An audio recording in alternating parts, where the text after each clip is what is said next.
eriti pikalt ei räägiks, et kuna te kõik nagu niigi teate, kes see Sigmund Freud on, või oli õigemini.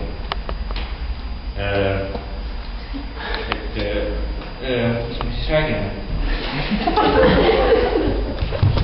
No ja oma referents on kirjutatud lahti need põhiliselt tekivad unehäired, agressiivsus, koolihirm, närvilisus, mõtted agressiivsusest, suhtlemisraskus, kõnehäired, kogelemine, šokijärgsed kõnehäired, astma, maaveesoorte talitlused, onaneerimine, voodimärgamine.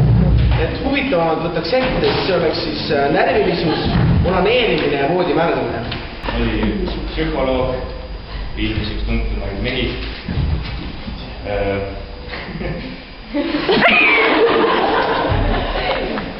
Ja ma peaks kokku võtend, et ma nüüd siin lühikese tegin, tema kohta on hästi palju informatsiooni, et ma proovin nüüd see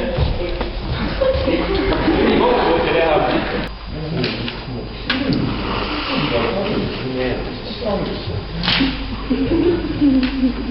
Agressiivsus.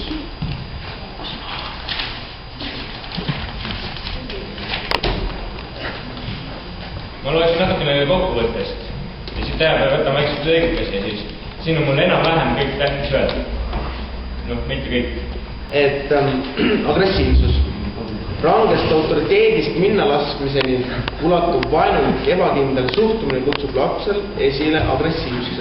See tähendab seda, et kui tal ei ole kindlakäelist meest, ema, isa või ema, siis ta läheb pätmis kätte. Et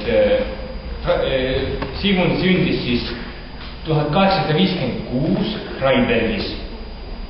Maailma kuulsaim psühhiaater, ta väitis, et inimest juhib vaid üks põhitung, see on seksuaaltung ning nägi ka väljatõrjumise põhjusena vaid seksuaalset traumat. Tänapäeva lapsed mängid sageli julme mänge.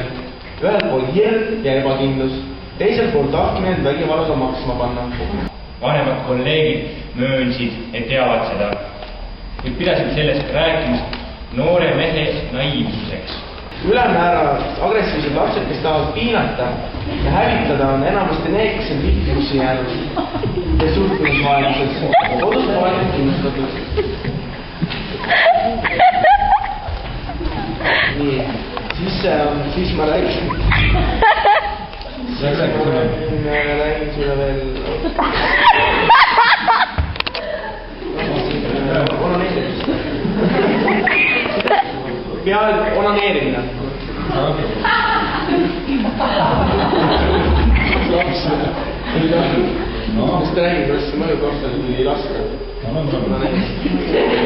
Peaaegu iga laps, mis tahes east proovib end vähemalt või rohkem määral ise rahuldada. Pole ju sündis niisugustest asjadest rääkida, eks ole.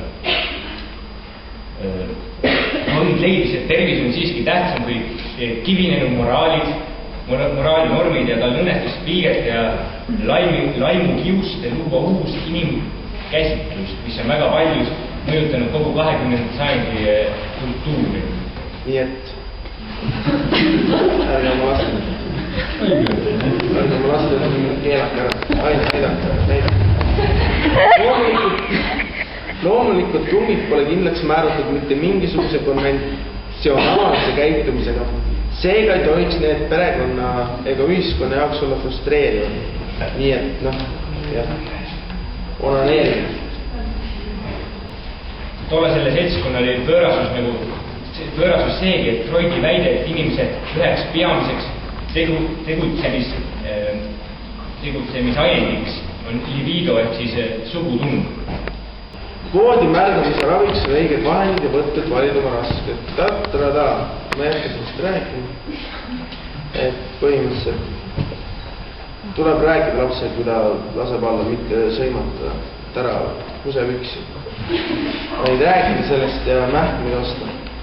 Ja et sellest pole midagi halba. Seksuaalsus, see tähendas Freudile jumalust, ta seadis enne vähemust, Freudil on usklik. Nii et selline lugu siis kirjutasin sellest ühest raamatust maha. Aga tema nagu seadis seksuaalsuse siis nagu sellist nii-öelda oma jumalaks, kui ma ei teagi, kuidas täpselt öelda. Ta tahaks sellist dogma teha nii-öelda. refereerisid raamatut ja selline lugu. Tänased võtavad